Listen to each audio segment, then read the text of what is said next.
আসসালামু আলাইকুম। দেখতে পাচ্ছেন আমাদের ধানের জমি। আপনাদেরকে এই জমিটা আগে দেখানো হয় নাই। দেখতে পাচ্ছেন ধানের জমি। এই জমিটার সাইড দিয়ে আমরা কিছু বড় বড় যেই ধানের গাছগুলো হয় ওই ধানটা লাগিয়ে দিয়েছি, মোটা মোটা ধান।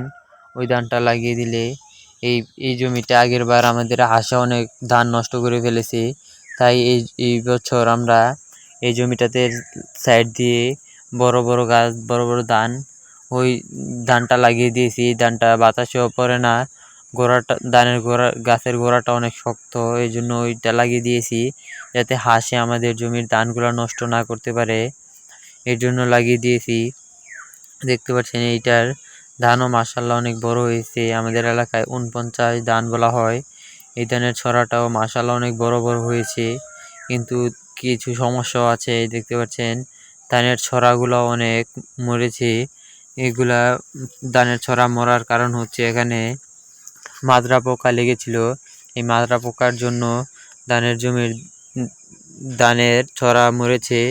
আর এই দেখতে পাচ্ছেন এই পাশের একটা জমি, এটাতে মোটা ধান, পুরোটাতে মোটা ধান লাগানো হয়েছে। এই জমিটা একটু খোঁজ, এই জন্য এটাতে মোটা ধান লাগানো হয়েছে। এই মোটা ধানের আমাদের এলাকায় জ্বালা বলা হয়। এই জ্বালাগুলো একটু বড় বড় হয়, খোঁজ জমিতে লাগানো যায়। তাই আমরা এই ধানের চারাগুলা এই খোঁজ জমিতেই লাগিয়ে দিয়েছি। খোঁজ জমিতে লাগালে ধানও ভালো হয়।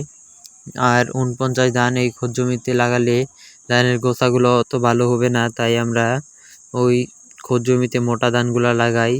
দেখতে পাচ্ছেন ৪৯ ধানের ছড়াগুলো মাশাআল্লাহ অনেক বড় বড় হয়েছে, গোছাগুলোও অনেক বড় বড় হয়েছে। যেরকম আমরা চেয়েছি প্রতিটা জমিতে হোক, ওই রকমই হয়েছে। এই জমিটাতে কিন্তু অনেক ধানের ছড়া মাজরা পোকায় কেটে দিয়েছে। এই মাজরা পোকার কাটার কারণে অনেক ধান কম হবে, তাও মাশাআল্লাহ এটার এটার গোছা অনেক বড় বড় হয়েছে এবং ধানের ছড়াও ভালো বড় বড় হয়েছে। এই মাজরা পোকায় কাটার কারণেও ধানগুলো কম পড়বে না, বিঘাতে প্রায় 20 মনের মতন হয়ে যাবে, 18-20 মন হয়ে যাবে। এটা এটুকু হলেই যথেষ্ট। দেখতে পাচ্ছেন পুরো জমিটা আমাদের এই আমাদের এলাকায় বন বলা হয়। এই পুরা বনদের মধ্যেই ধান লাগানো হয়। দেখতে পাচ্ছেন এখান দিয়ে পুরো বনদের মধ্যেই ধান লাগানো আছে।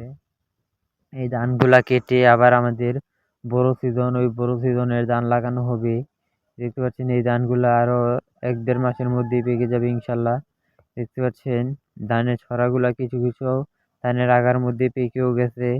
এই ধানগুলোই পুরো বন্দে লাগানো হয়েছে ৪৯। আরো অন্য অন্য কোনো হাইব্রিড ধান লাগানো হয়েছে। সব মিলিয়ে আমাদের বন্দে প্রতি বছরই ধান লাগানো হয়।